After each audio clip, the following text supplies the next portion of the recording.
Bismillahirrahmanirrahim.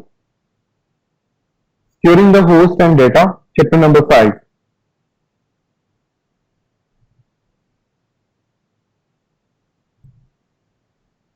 How we can implement the host security? यहाँ पे लफ्ज host का मतलब क्या है? Host could be any device with an IP address such as server, workstation, printer, etc. इनमें से कोई भी चीज जो है वो एज अ होस्ट हो सकती है।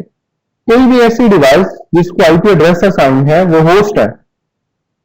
Hardening is the practice of making the system more secure than default installation. Hardening क्या है? सिस्टम को सिक्योर करना।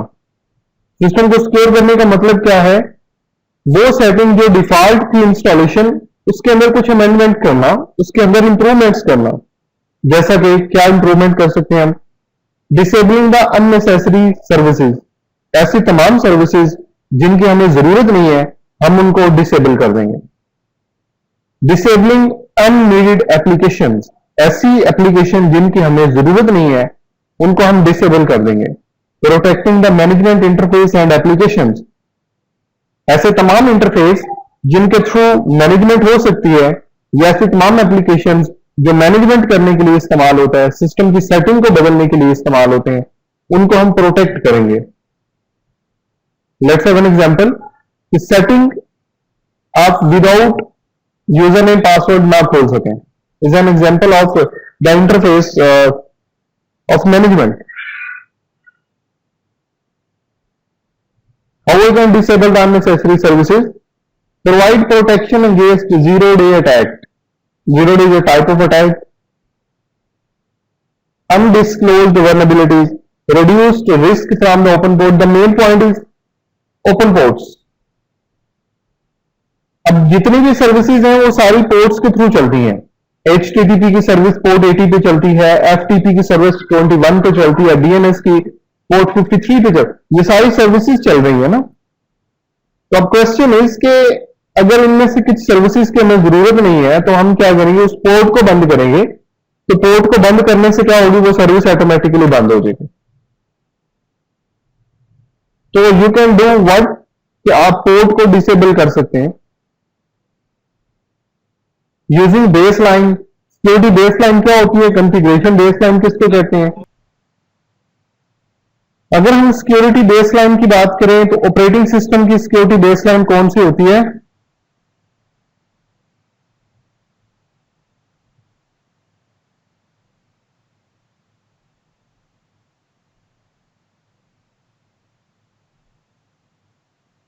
ऑपरेटिंग सिस्टम का जो स्टार्टिंग पॉइंट होता है वो ऑपरेटिंग सिस्टम की बेस लाइन होती है। लेट्स से आप कंप्यूटर को ऑन करते हैं, यू आर ऑपरेटिंग सिस्टम गाय, आप ऑपरेटिंग सिस्टम का सब्जेक्ट भी पढ़ते हैं, आपको बड़े अच्छे तरीके से अंदाजा होगा कि ऑपरेटिंग सिस्टम क्या होता है, ऑपरेटिंग सिस्टम कैसे लोड होता है। सबसे पहले कौन सी फाइल जो है वो ऑपरेटिंग सिस्टम में हम लोड करते हैं तो जाके कर्नल लोड होता है, उसके बाद पहले पोस्ट पे फॉर्म होता है, कर्नल लोड होता है। तो ऑपरेटिंग सिस्टम जहां से स्टार्ट होता है वो उसकी बेस लाइन है। अब हम सिक्योरिटी को डिप्लॉय कैसे कर सकते हैं? सिक्योरिटी को डिप्लॉय कैसे करना? देखिए आपके पास अगर 10 टाइप की सिक्योरिटीज हैं, if you have 10 type securities तो आपके पास 10 ऑब्जेक्ट्स हैं। 10 ऑब्जेक्ट्स हम क्या करेंगे? उस 10 टाइप की सिक्योरिटी के लिए हम 10 ग्रुप पॉलिसी ऑब्जेक्ट बनाएंगे। Group policy object. Group policy क्या होती है? ऐसी पॉलिसी जो सिक्योरिटीज को इंप्लीमेंट करने के लिए इस्तेमाल होती है। विंडोज डोमेन क्या है? यहां पे हमें एक पॉइंट समझना पड़ेगा पहले कि व्हाट इज डोमेन। जैसे कि you are the student of IT, आपके साथ जो दूसरा रूम है वो they are student of ADS. ADS and IT both are two different domains. IT के बच्चे आईटी के डोमेन के साथ कनेक्टेड हैं और एडीएस के बच्चे एडीएस के डोमेन के साथ कनेक्टेड हैं। इसी तरह सर्वर कंप्यूटर में डोमेन क्रिएट की जाती है और तमाम कंप्यूटर डोमेन को ज्वाइन कर लेते हैं तो वो क्लाइंट और सर्वर इन्वायरमेंट बन जाता है।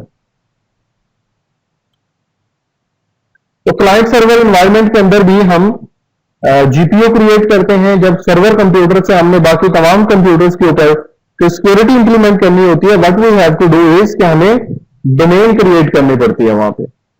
या फिर हम क्या करते हैं, हम सिक्योरिटी के टेम्पलेट इस्तेमाल करते हैं।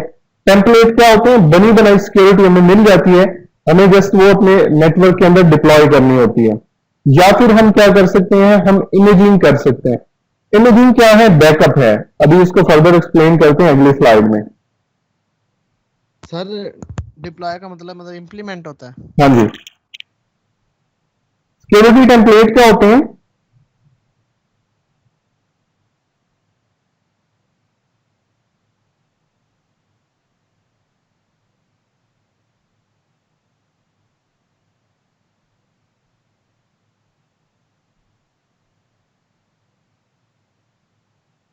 Predefined setting for various common computer type.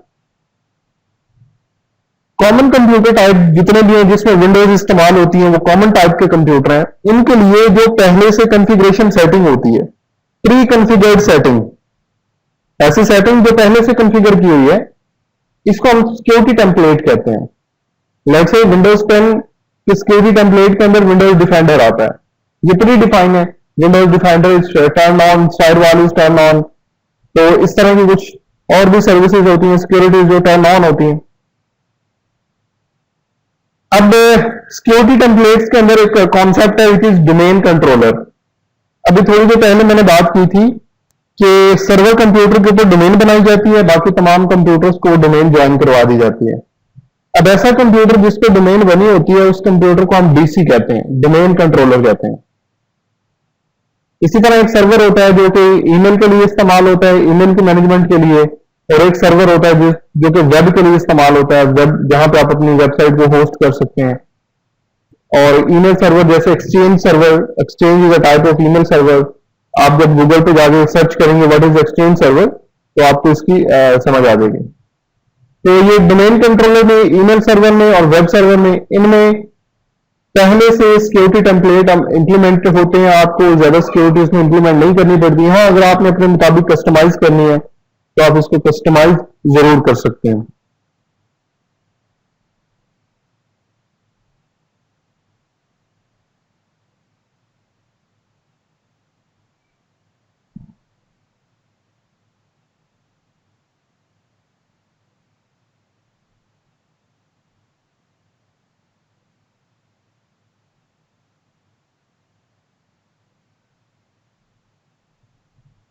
Here is an example of security template. As you can see that ये आपके सामने एक ईपीटी टेम्पलेट जो है वो ओपन है जिसमें तमाम सिक्योरिटीज इंप्लीमेंटेड है। ये विंडोज सर्वर का इंटरफेस है, विंडोज सर्वर 2003 का है या विंडोज सर्वर 2008 का है।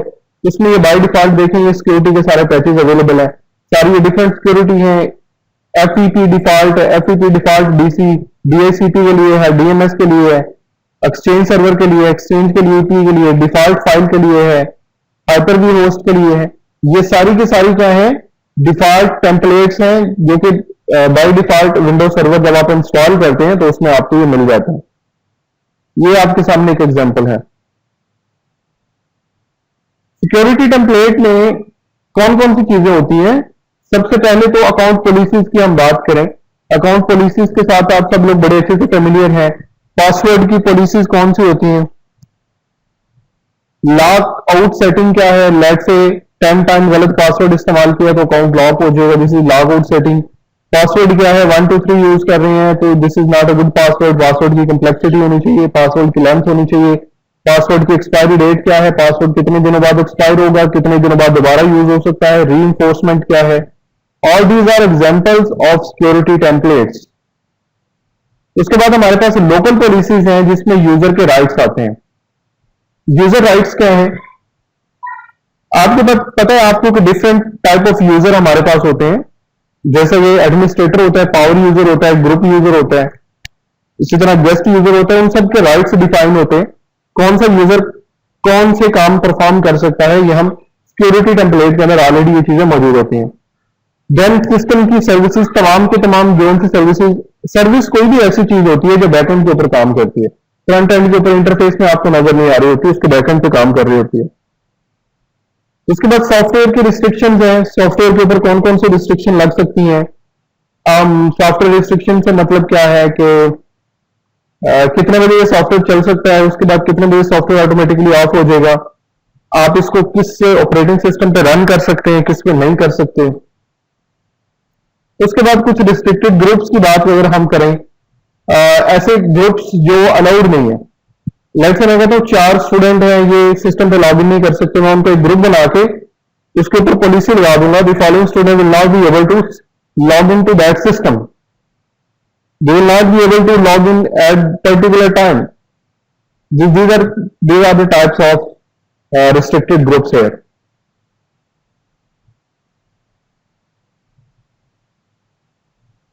So what is configuration baseline? अभी हमने सिक्योरिटी की बेसलाइन को डिस्कस किया है।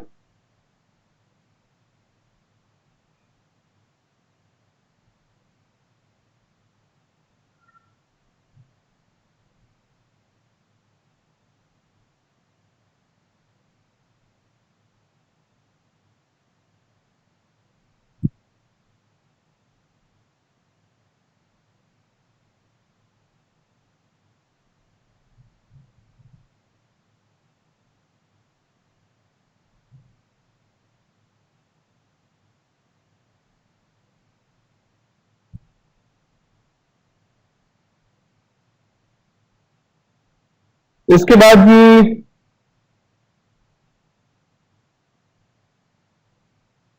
Let's talk about the configuration baseline. After the security baseline, हम बात करेंगे configuration baseline की।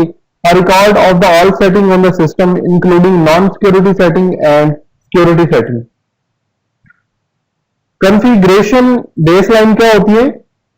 आपके सिस्टम में जितने भी सेटिंग है, चाहे वो सिक्योरिटी से रिलेटेड है, चाहे वो सिक्योरिटी से रिलेटेड नहीं है, उनकी रिकॉर्ड वो कॉन्फ़िगरेशन बेसलाइन है। यानी कि शुरू से लेके एंड तक जितनी भी हर किस्म की सेटिंग है, उन सब की this is called configuration baseline. The security baseline contain only security setting. जैसे कि हमने पहले सिक्योरिटी की बात की थी, तो उसमें सिर्फ सिक्योरिटी के पॉइंट ऑफ व्यू से चीजें आ रही थी।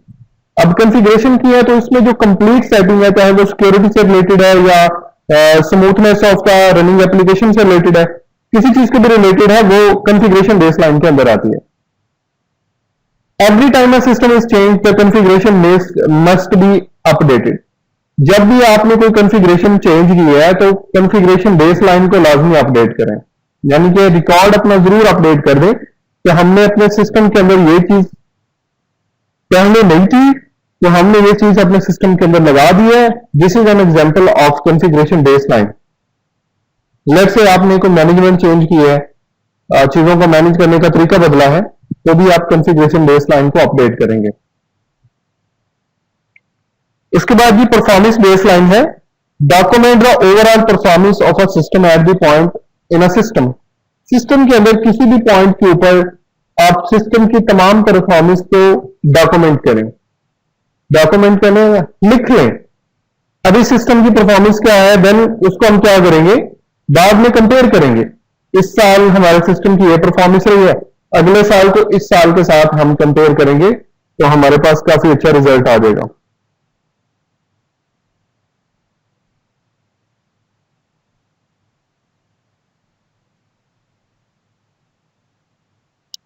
लेट्स हैव एन एग्जांपल के परफॉर्मेंस को मॉनिटर करने के लिए आपके पास टूल है। ये पीपल आल्सो नोज दैट कि what is performance monitor. Resource monitor के नाम से विंडो में एक, या फिर परफॉर्मेंस मॉनिटर के नाम से एक विंडो में टूल है। Whenever you click on the start menu, then you will able to see the performance monitor. इसको आप खोलेंगे तो आपके सामने कुछ इस तरह से इंटरफेस आएगा। ये देखें, up and down up and down. Basically performance आपको शो करवा रहा है। मॉनिटरिंग टूल के अंदर है परफॉर्मेंस मॉनिटर। इसमें ये देखें, अगर आपको थोड़ा सा भी अंदाजा है इन चीजों का, तो आप अपने सिस्टम को की परफॉर्मेंस को मेजर कर सकते हैं, उसको मॉनिटर कर सकते हैं।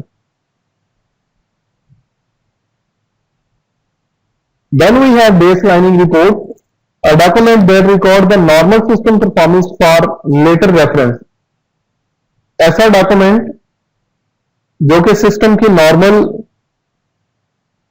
जो सिस्टम का रिकॉर्ड मेंटेन करता है, नॉर्मल सिस्टम का, उसकी परफॉर्मेंस को मेंटेन करता है, ताकि हम बाद में उसको एज अ रेफरेंस इस्तेमाल कर सके। Can be use to identify normal activities. अगर आपने उसकी रिपोर्ट करके रखी हुई है, बेसलाइन रिपोर्ट बनाई हुई है, तो सिस्टम में कोई गड़बड़ होती है तो आपके पास एक ऑप्शन होगा कि आप उसको चेक कर सकते हैं, आपको पता चल जाएगा कि ये एबनॉर्मल है। ये बिल्कुल ऐसे ही काम करता है जैसे आईडीएस काम करते हैं। आईडीएस क्या है? इंट्रूजन डिटेक्शन सिस्टम है, जिसका काम ये होता है कि नेटवर्क के अंदर कोई भी सस्पिशियस एक्टिविटी जब होती है तो ये आपको अलार्म करना शुरू कर देता है, अलार्म देना शुरू हो जाता है। सस्पिशियस एक्टिविटी क्या? ऐसी कोई भी एक्टिविटी जो नॉर्मल एक्टिविटी से हट के है वो सस्पिशियस है। इसके बाद ही इमेजिंग सिस्टम है, इसके ऊपर हम बात करेंगे। लेट्स से ये देखें आपके पास ये सोर्स सिस्टम है, आपने इसके ऊपर विंडो इंस्टॉल की, आपने इसके ऊपर प्रोग्रामिंग भी सारी कर दी इसकी, आपने इसमें ऑफिस भी इंस्टॉल कर दिया, आईडीएम भी कर दिया, सारा कुछ कर लिया। अब यही सारे काम आपको इन 3 कंप्यूटर्स के ऊपर भी करने हैं। तो क्या ऑप्शन है?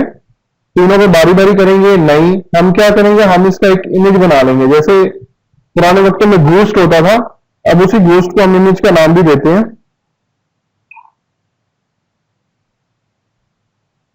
सर ये घोस्ट क्या होता है? घोस्ट भी यही है कि अब देखो, अब ये सोर्स सिस्टम है ना, इसकी एक कंप्लीट हम कॉपी बना लेंगे। कॉपी बनाने, ये देखो हमने क्या लिखा हुआ यहाँ पे, कैप्चर इमेज। इमेज कैप्चर कर लिया, इस इमेज को इस सर्वर के अंदर रख दिया, जिसका नाम क्या है? Image server. अब ये बाकी तीनों कंप्यूटर जो हैं, इस इमेज सर्वर से उस इमेज को उठाएंगे, ऑटोमेटिकली उनके अंदर वो इंस्टॉल होगा। जो जो चीजें सोर्स सिस्टम में इंस्टॉल होगी, इनके अंदर वो ऑटोमेटिकली इंस्टॉल हो जाएंगी। इसको हम इमेज भी कहते हैं, इसको हम बूस्ट भी कहते हैं। पुराने वक्त में इसका नाम बूस्ट था, जब विंडो एक्सपी थी तब हम इसको बूस्ट कहते थे। नॉर्टन जो कंपनी है उसने बनाया था बूस्ट, नॉर्टन बूस्ट के नाम से। अब इमेज बनाने के लिए भी बहुत सी कंपनीज है, लेट्स से वो कौन कौन सी कंपनीज है। तो इमेज को कैप्चर कैसे करना है और डिप्लॉय कैसे करना है? Prepare a reference computer with everything installed and configured properly. एक कंप्यूटर बनाएं जिसमें सब कुछ इंस्टॉल करें, उसकी कॉन्फ़िगरेशन करें, और देन क्या करें? Capture an image of the reference computer. उस रेफरेंस कंप्यूटर का इमेज कैप्चर करें। Deploy the image to the many computers. फिर तमाम कंप्यूटर्स के ऊपर उस इमेज को डिप्लॉय कर दें, तो ऑटोमेटिकली हर चीज उसमें इंस्टॉल हो जाएगी।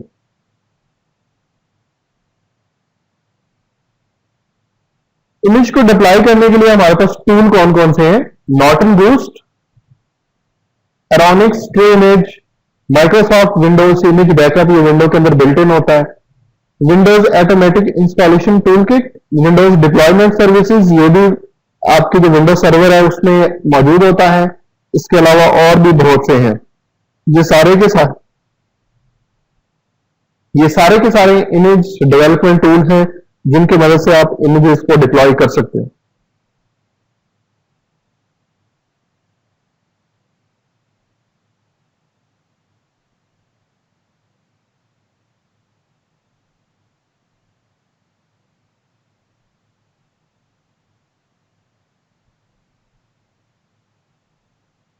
अब इसके बेनिफिट्स की अगर हम बात करें तो बेनिफिट्स से सबसे पहले ये है कि सिक्योर स्टार्टिंग पॉइंट है भाई। आपको पता है मैंने इस सिस्टम के ऊपर कॉन्फ़िगरेशन किया है, इसमें कुछ गलत नहीं है, कोई वायरस नहीं है, कोई कुछ नहीं है, तो उसका स्टार्टिंग पॉइंट आपका सिक्योर है। कॉस्ट आपकी रिड्यूस होती है भाई। आपको सिर्फ एक कंप्यूटर पे इंस्टॉल करना है, उसका इमेज बनाना है, सर्वर में रखना है और सब में इंस्टॉल हो जाना है। बारी बारी आपको नहीं करवाना पड़ेगा, मार्केट में नहीं जाना पड़ेगा। अब आपके पास जो लैपटॉप होते हैं वो कैसे होते हैं? जब आप नया लैपटॉप लेके आते हैं, आप 2 लैपटॉप खरीद लें, सेम में एक ही पार्टीशन बनी होगी, सारा कुछ सेम होगा, तो आपको क्या लगता है कि वो हर कंप्यूटर में अलग अलग से विंडो इंस्टॉल करते हैं operating? No, what they have to do, वो सिंपल क्या करते हैं, तमाम के तमाम कंप्यूटर्स में विंडोज डेवलपमेंट सर्विसेज लगाते हैं और सब में विंडो ऑटोमेटिकली इंस्टॉल हो जाती है सेम कॉन्फ़िगरेशन सेटिंग के साथ। इसके साथ जो है वो आपकी कॉस्ट भी रिड्यूस होती है।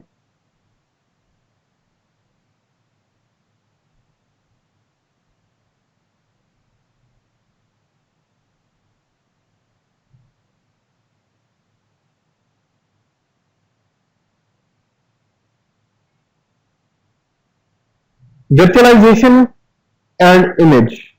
वर्चुअलाइजेशन और इमेज की बात करेंगे। Images can be deployed to the virtual or physical computer. Virtual computer कौन सा होता है? आपने VMware इंस्टॉल किया था, उसके ऊपर आपने विंडो इंस्टॉल की थी। अब VMware के अंदर भी आप इमेज का इस्तेमाल कर सकते हैं। जरूरी नहीं कि फिजिकल कंप्यूटर के ऊपर ही होगा, आप वर्चुअल कंप्यूटर के ऊपर भी इंस्टॉल कर सकते हैं। Physical machine can be converted to a virtual machine and vice versa. Physical machine को वर्चुअल में कन्वर्ट कर सकते हैं। कैसे करेंगे? फिजिकल मशीन का एक इमेज बनाएंगे, VMware इंस्टॉल करेंगे और उसमें उस इमेज को डिप्लॉय कर देंगे। Very simple.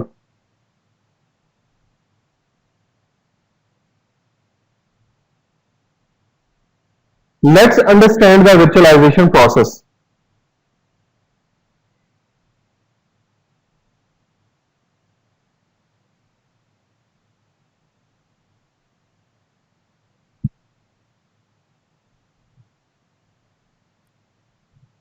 So we can understand the virtualization. What is virtualization? तो सबसे पहले तो हम बात करेंगे वर्चुअलाइजेशन क्या होती है, देन उसके कुछ फायदे भी हैं बड़े ज्यादा। वर्चुअलाइजेशन एक्चुअल में एक प्रोसेस है जिसमें आप एक फिजिकल मशीन के ऊपर मल्टीपल वर्चुअल मशीन इंस्टॉल कर सकते हैं VMware की मदद से, Hyper-V की मदद से। आगे नेक्स्ट स्लाइड में आ रहा है कि हमने कौन कौन सा टूल इस्तेमाल कर सकते हैं। सबसे पहले तो reduce cost, making the deployment machine cheaper and fast. VM virtual machine can run on any operating system. किसी भी ऑपरेटिंग सिस्टम के ऊपर आप इसको इंस्टॉल कर सकते हैं। Unix, Linux, Apple, every operating system supports the VMware. Host computer needs more resources to host VM. हाँ, जिस कंप्यूटर के ऊपर आप उसको होस्ट करेंगे, लेट्स से आप एक कंप्यूटर जिस पे आप 3 से 4 5 वर्चुअल मशीन बनाना चाह रहे हैं, तो उसमें रैम भी ज्यादा होनी चाहिए, हार्ड डिस्क की स्पेस भी अच्छी होनी चाहिए और प्रोसेसर की स्पीड भी अच्छी होनी चाहिए, अगर आप ये चाहते हैं कि आप जो है वो इजीली इसको चला सकें। तो वर्चुअलाइजेशन की टेक्नोलॉजीज में कौन कौन सी टेक्नोलॉजी है? VMware में VM वर्कस्टेशन है जो आपने इंस्टॉल भी किया था, VM प्लेयर है, VM सर्वर है, VMware ESXi है यानी कि जो एंटरप्राइज एडिशन है, माइक्रोसॉफ्ट का Hyper-V है, इसको हम वर्चुअल पीसी भी कहते हैं। माइक्रोसॉफ्ट विंडो के अंदर बिल्ट इन होता है Hyper-V के नाम से, या फिर सन कंपनी का वर्चुअल बॉक्स भी अवेलेबल है जो कि टोटली फ्री है। इसका एडवांटेज क्या है? Reduce footprint.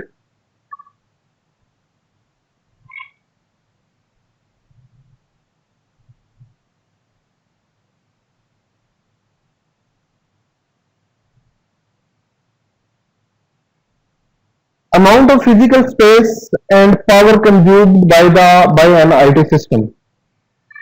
ये फुटप्रिंट है। फुटप्रिंट रिड्यूस करने का मतलब क्या है?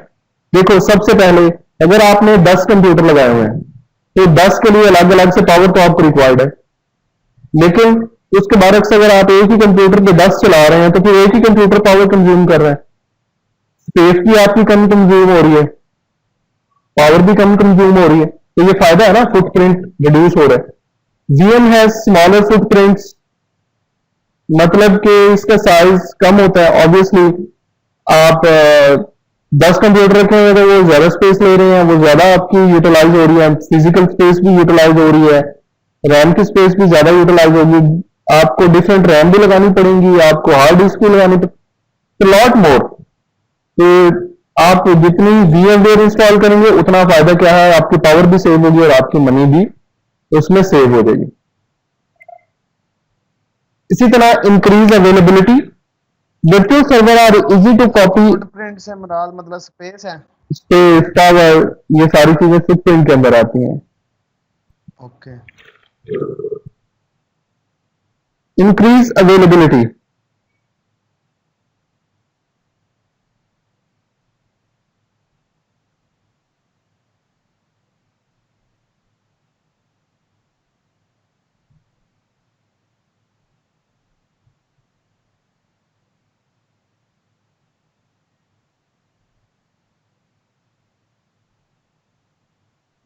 increase availability. Virtual server are easy to copy and convert into the cluster.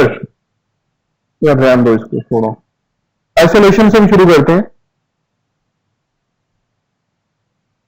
Isolation, virtual machine can be isolated from a network making it easy. आप किसी भी नेटवर्क से virtual machine को सेपरेट कर सकते हैं। ठीक है, आप कहते हो कि जी virtual machine हमारे इस नेटवर्क में ना आए तो किसी और नेटवर्क से उसको कनेक्ट करवाना है, आप करवा लें, नो इशू। क्योंकि वर्चुअल मशीन और फिजिकल मशीन दोनों का इंटरफेस ये डिफरेंट होता है। अब वर्चुअल मशीन का आपको फायदा क्या है कि आप उसके ऊपर रिस्की सॉफ्टवेयर टेस्ट कर सकते हैं।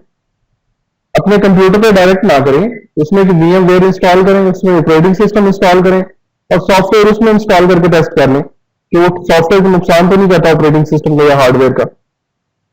मालवेयर को चेक कर सकते हैं आप बड़ी आसानी से। Perform attack to the test security products, ऐसी तमाम प्रोडक्ट्स जो कि सिक्योरिटी को टेस्ट करने के लिए इस्तेमाल होती हैं, वो आप वर्चुअल कंप्यूटर के ऊपर इंस्टॉल करें, हमेशा कभी भी फिजिकल के ऊपर ना करें। या फिर अगर आपने ट्रेनिंग करवानी है तो ट्रेनिंग के लिए भी कोशिश करें कि आप वर्चुअल एनवायरनमेंट को ही यूज करें, ये बेनिफिट्स हैं।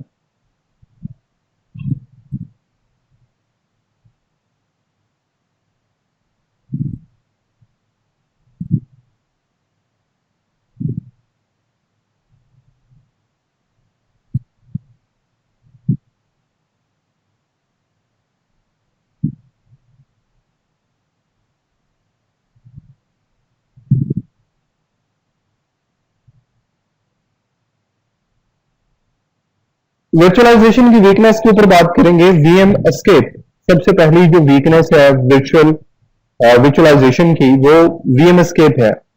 N attack that start in VM and access the host system. अब अटैक शुरू कहां से हुआ था? वर्चुअल मशीन से। देन वो क्या हुआ, वो होस्ट सिस्टम के अंदर भी आ गया। अब चूंकि होस्ट के ऊपर ही वर्चुअल इंस्टॉल होता है तो वर्चुअल से होस्ट में आ सकता है। उसके बाद वीएम कॉइल है। इसमें क्या होता है, ऐसी तमाम कंपनीज जो नॉन आईटी हैं, जैसे कि अमेजोन है। अमेजोन अब आईटी की कंपनी तो नहीं है ना।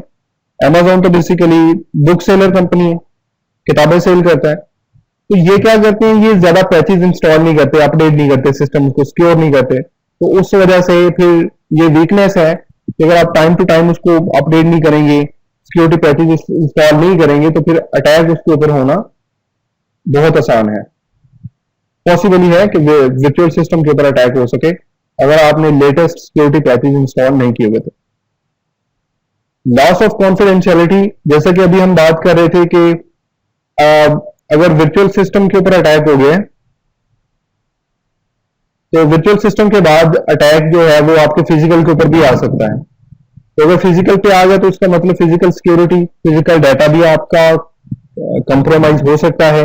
डाटा चूंकि बड़ी कॉन्फिडेंशियल चीज होती है, तो वो डाटा अगर चोरी हो जाए तो उसके बहुत ज्यादा नुकसान होते हैं। तो encrypt VM as well as physical machine, तो कोशिश करें कि आपकी जो वीएम वेयर है उसको इनक्रिप्ट कर दें। जो आपकी फिजिकल मशीन है उसका भी सारा डाटा इंक्रिप्टेड फॉर्म के अंदर रखें, ताकि अगर वो डाटा कोई उसको चुरा भी लेता है तो वो इंक्रिप्टेड फॉर्म में हो, वो उसके किसी भी काम ना आए। Loss of availability, a single physical server can host multiple VMware. Yes, ये बात तो सबको पता है कि एक सिंगल जो वीएमवेयर है उसके ऊपर आप मल्टीपल वर्चुअल मशीन इंस्टॉल कर सकते हैं एक सिंगल फिजिकल कंप्यूटर पे। बट क्या होगा अगर वो कंप्यूटर खराब हो जाता है? तो लॉस ऑफ अवेलेबिलिटी। ऑब्वियसली अगर आपने 50 उसमें कंप्यूटर होस्ट किए हुए और होस्ट खुद ही खराब हो गया जो होस्ट कर रहा है, 50 गेस्ट कंप्यूटर उसके ऊपर है एक होस्ट पे, होस्ट गया तो गेस्ट भी गए। But the physical server is a single point of failure, मतलब इसमें फेल होने वाली जो चीज है ना वो आपका फिजिकल कंप्यूटर है, फिजिकल सर्वर है। क्योंकि जो आपकी जो बाकी चीजें हैं वो तो सारी एडहॉक हैं, एडहॉक टाइप है। एडहॉक टाइप का मतलब क्या है कि बाकी सारी चीजें जो है वो तो वर्चुअल है, इनका तो हार्डवेयर से तल्लक नहीं है। तो जो चीज खराब हो सकती है वो आपका सर्वर कंप्यूटर ही हो सकता है। तो आप ऐसा कर सकते हैं, आप एक से ज्यादा सर्वर कंप्यूटर इस्तेमाल कर सकते हैं। अगर एक खराब हो जाता है तो दूसरे में इमेज को इस्तेमाल करके आप स्नैपशॉट को, इमेज को इस्तेमाल करके आप यूज कर सकते हैं। अपना माइक बंद कर दें भाई।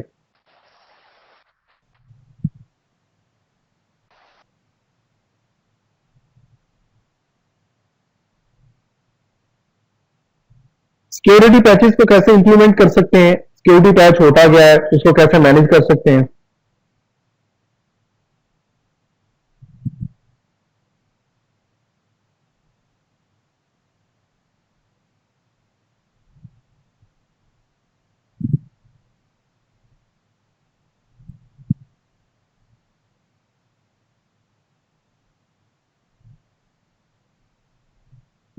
सबसे पहले तो पैच क्या होता है? पैच एक स्मॉल पीस ऑफ कोड होता है जो कि किसी सिंगल बग को फिक्स करने के लिए इस्तेमाल होता है। Patch is a small piece of code to fix a single bug. Single bug क्या है? बग क्या होता है? बग वर्नेबिलिटी को कह सकते हैं, सिक्योरिटी बग हो सकते हैं, ऐसी कोई सी भी जगह, ऐसा कोई बैकडोर जिसकी वजह से सिक्योरिटी कंप्रोमाइज हो सके, उसको हम बग कहते हैं। तो उस बग को रिमूव करना किसके साथ? वो पीस ऑफ कोड के साथ। तो जो पीस ऑफ कोड है वो पैच है। अब पैच को हम हॉट फिक्स कर सकते हैं।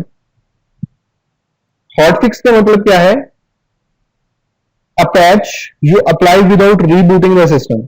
आपने सिस्टम को रीबूट नहीं किया, विदाउट रीबूटिंग द सिस्टम आपने पैच को अप्लाई कर दिया।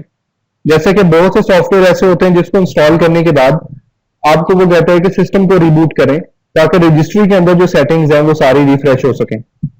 लेकिन कुछ सॉफ्टवेयर ऐसे हैं जिनके लिए रिबूट करने की जरूरत आपको नहीं पड़ती।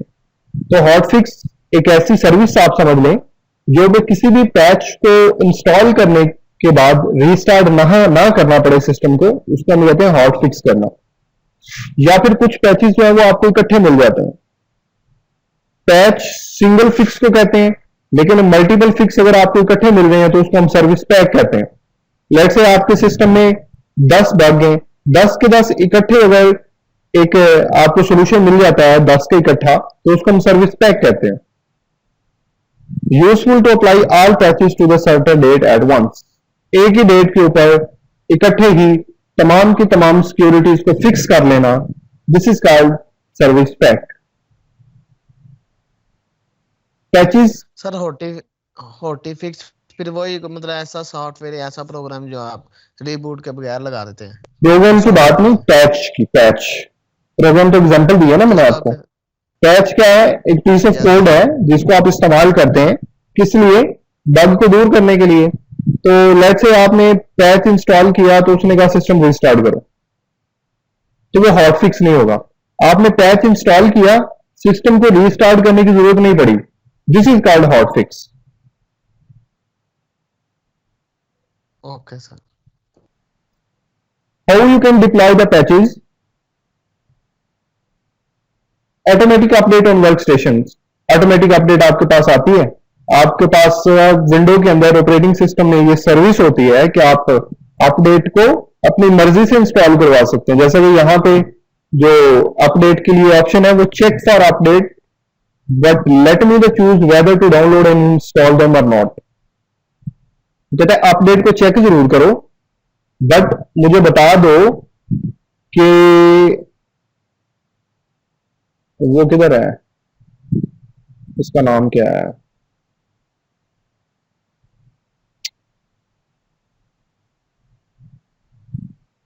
शर्जील अंजम।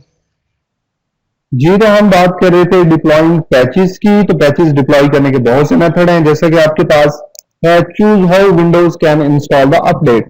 विंडो की अपडेट क्यों आती है? क्योंकि उसमें पैचेस होते हैं। पैचेस क्या होते हैं? पैचेस आपकी सिक्योरिटी को इंप्रूव करते हैं, पैचेस आपकी कॉन्फ़िगरेशन को इंप्रूव करते हैं, पैचेस आपके इंटरफेस को इंप्रूव करते हैं। जहां जहां पे उनको बग नजर आता है वो वहां वहां के लिए अपडेट भेज देते हैं आपके लिए।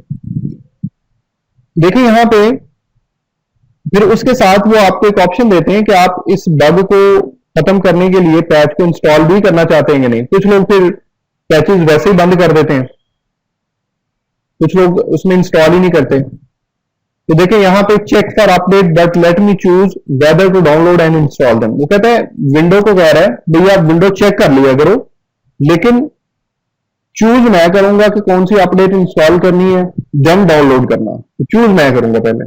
तो एक तरीका है, आप ऑटोमेटिक भी कर सकते हैं, ऑटोमेटिकली भी पैचेज इंप्लीमेंट हो सकते हैं। बट ये कुछ इसमें से पैचेज ऐसे होते हैं जो जब इंस्टॉल होते हैं तो सिस्टम का रिबूट करना जरूरी होता है। कुछ लोग कुछ पैचेज जो है वो विदाउट रिबूटिंग द सिस्टम हो जाते हैं, जिसको हम हॉट फिक्स का नाम देते हैं।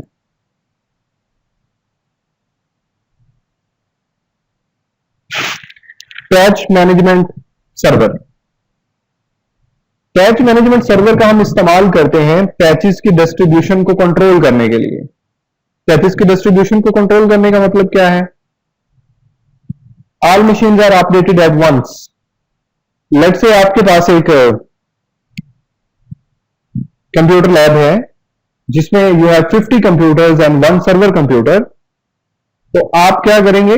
एक पैच मैनेजमेंट सर्वर जो कि सर्विस है विंडोज सर्वर की, वो यूज करेंगे, जिसको आप WSUS कहते हैं, Windows server update services.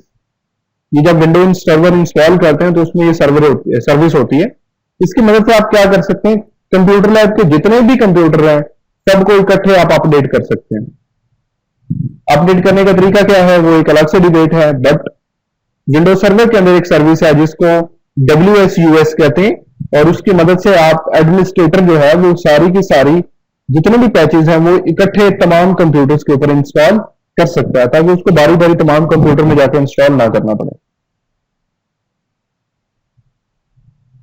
Testing patches, सम पैचेस क्रिएटेड प्रॉब्लम। अब कुछ पैच ऐसे होते हैं जो इंस्टॉल करने के बाद मसला आ जाता है, अगर तो सर मैंने ये विंडो अपडेट की है तो बैटरी टाइम बहुत गिरने लग गया है, कंप्यूटर शट डाउन हो जाता है, पता नहीं क्या मसला है।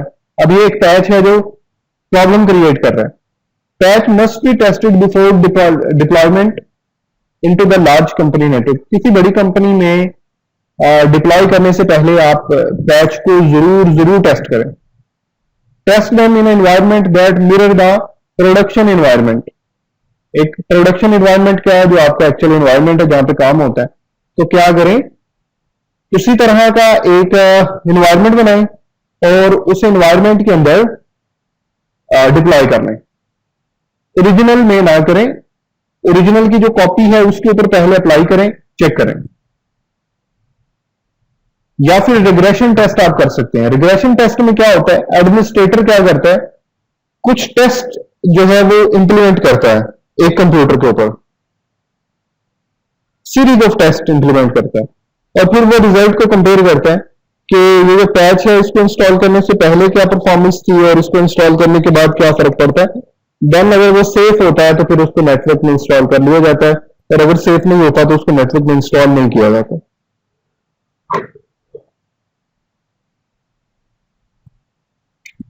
स्केड्यूलिंग पैचेस, विंडोज 7 के अंदर अभी तक ये बग है तो इसका पासवर्ड बाईपास हो जाता है। तो अभी तक माइक्रोसॉफ्ट ने वो पैच दूर क्यों नहीं किया, इसका जवाब आपके पास यहां पे मौजूद है। पैच ट्यूसडे, लेट से माइक्रोसॉफ्ट ने ट्यूसडे वाले दिन, जो कि मंथ का दूसरा ट्यूसडे होता है, उसको उसने पैच इंप्लीमेंट किया। अब वेडनेसडे को एक्सप्लॉइट हो गया वो पैच। एक्सप्लॉइट कैसे हुआ, लेट से एक अपडेट आई तो हैकर ने देखा ये अपडेट आई है, उसने चेक किया ये अपडेट क्या करेगी। अब सारी दुनिया इकट्ठा तो अपडेट नहीं कर लेती सिस्टम, कुछ लोगों ने लगाया होता है नेवर चेक फॉर अपडेट, उनके पास अपडेट जाती ही नहीं है। कुछ ने लगाया होता है हम अपनी मर्जी से करेंगे, कुछ उसको पोस्टपोन करते रहते हैं। अब लेट से वो ट्यूसडे वाले दिन आई है, और ट्यूसडे वाले दिन ही हैकर्स ने क्या किया है, रिवर्स इंजीनियरिंग इस्तेमाल की है। ये एक टूल होता है हैकिंग का। करने के बाद उन्होंने चेक किया कि ये जो अपडेट आई है, लेट से ये विंडोज 7 के पासवर्ड को बाईपास नहीं होने देगी। तो उनको पता चल गया कि विंडोज 7 के अंदर फलानी जगह पे बग है जिसको फिक्स करने के लिए ये वाली अपडेट आई थी। तो उन्होंने क्या किया, उसने उस बग को एक्सप्लॉइट कर लिया। तो मिलियंस ऑफ कंप्यूटर उसकी वजह से हैक हो सकते हैं। इसलिए कहते हैं जैसे ही अपडेट आए आप अपने सिस्टम को फौरन से अपडेट करें ताकि वो सिक्योरिटी पैच उसके ऊपर इंप्लीमेंट हो सके।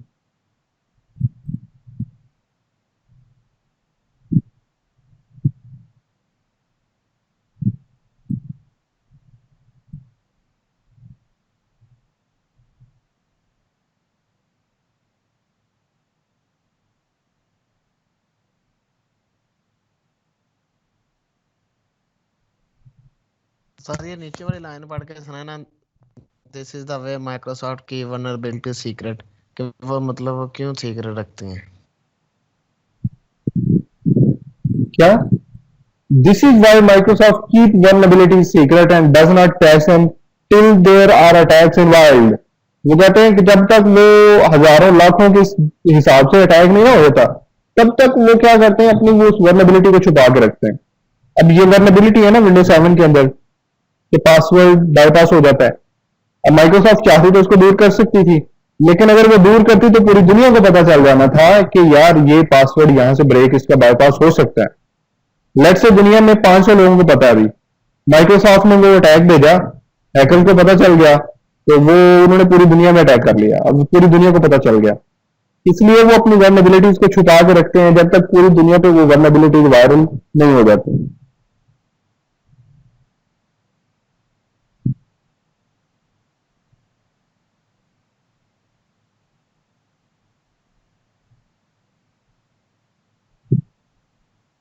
सर वो फिजिकल कंप्यूटर मतलब फिजिकल मशीन में डाटा कैसे इनक्रिप्ट करके रखा जा सकता है?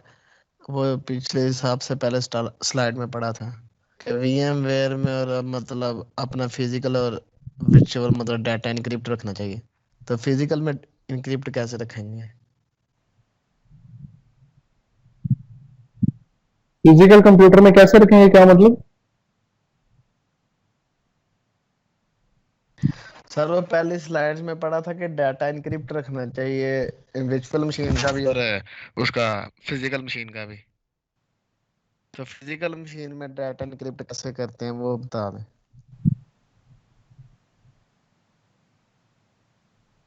फिजिकल मशीन में जैसे बिट लॉकर है।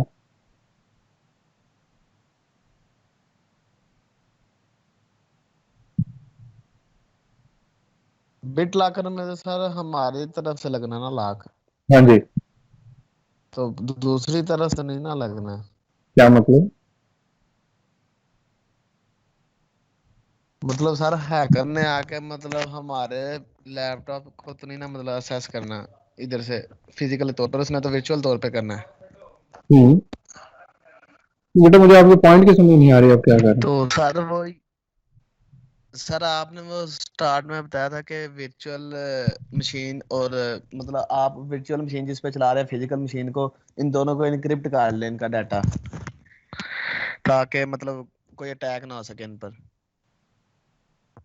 तो सर हमने वर्चुअल तो चलानी नहीं है, हम यही पूछ रहे हैं कि फिजिकल मशीन को कैसे इनक्रिप्ट करना है।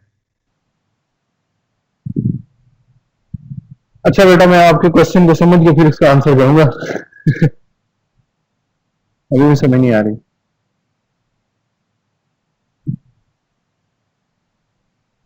Okay sir.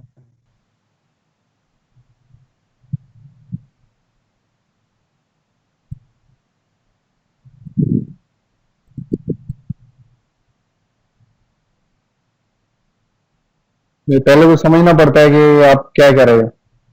Okay, change management को let's understand the change management. Change management के अंदर चीजों को बदलने की कोशिश करना, चीजें कब बदलनी चाहिए, कब आप समझते हैं कि कब ये सिक्योरिटी चेंजेस आनी चाहिए। Ensure that changes do not cause unintended outage. इस बात को इंश्योर करना कि इस बात को इंश्योर करना कि चेंजेस करने के बाद कुछ इस तरह की सूरत हाल तो नहीं पैदा हो जाएगी कि जो कंट्रोल करने से बाहर हो जाए। प्रोवाइड एन अकाउंटिंग स्ट्रक्चर और method to document all the changes. तो what you have to do is के अगर आप कोई इस तरह का काम करने जा रहे हैं तो पहले उस स्ट्रक्चर को अच्छे तरीके से अकाउंट करें, चेक करें, अकाउंटेबिलिटी उसकी करें। देन जो भी चेंजेस आपने करनी है उसको डॉक्यूमेंट करें। डॉक्यूमेंट करने के बाद उसके अंदर आप चेंजेस इंप्लीमेंट करें। Effect of change management. Change management का इफेक्ट क्या होता है? Administrator are discourage from the making ad hoc changes. Ad hoc changes कौन सी होती हैं? वायरलेसली जो चीजें चेंज की जाती हैं। Approval is needed before making a change. और चेंज करने से पहले आपको अप्रूवल की जरूरत होती है। Simple changes should be approved quickly. जो सादे चेंजेस हैं उनको आप फॉर्म से अप्रूव कर दें, लेकिन जो फॉर्मल चेंजेस हैं उसके लिए जो रिव्यू बोर्ड हो वो मस्ट स्लो हो, यानी कि वो अच्छे तरीके से रिव्यू करे। रिव्यू करने के बाद जो है वो चेंजेस का परमिशन दी जाए, देन वो चेंजेस अगर हों।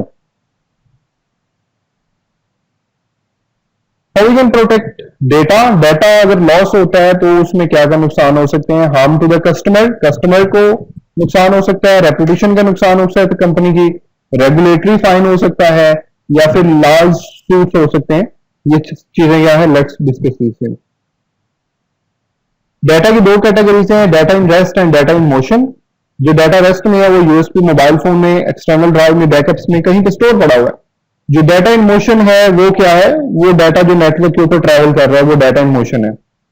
जो डाटा इन मोशन है उसके अंदर उसकी सेंसिटिविटी को देखते हुए उसको डाटा लॉस ना हो, हम उसके लिए इस्तेमाल करते हैं डीएलपी का, डाटा लॉस प्रिवेंशन। अब इसके लिए कई मेथड्स हैं, जैसा कि जिनमें एक मेथड इंक्रिप्शन का है। इंक्रिप्शन के लिए आईपीसेक, एसएसएच, एसएफटीपी, ये सारी टेक्निक हैं जो डाटा को इंक्रिप्ट की जाती हैं। तो ऐसा डाटा जो नेटवर्क पे ट्रैवल कर रहा है उसको आप इंक्रिप्ट करें, ताकि वो जो है वो उसका अगर रास्ते में कहीं कंप्रोमाइज होता भी है तो no one be able to see the data because data is encrypted.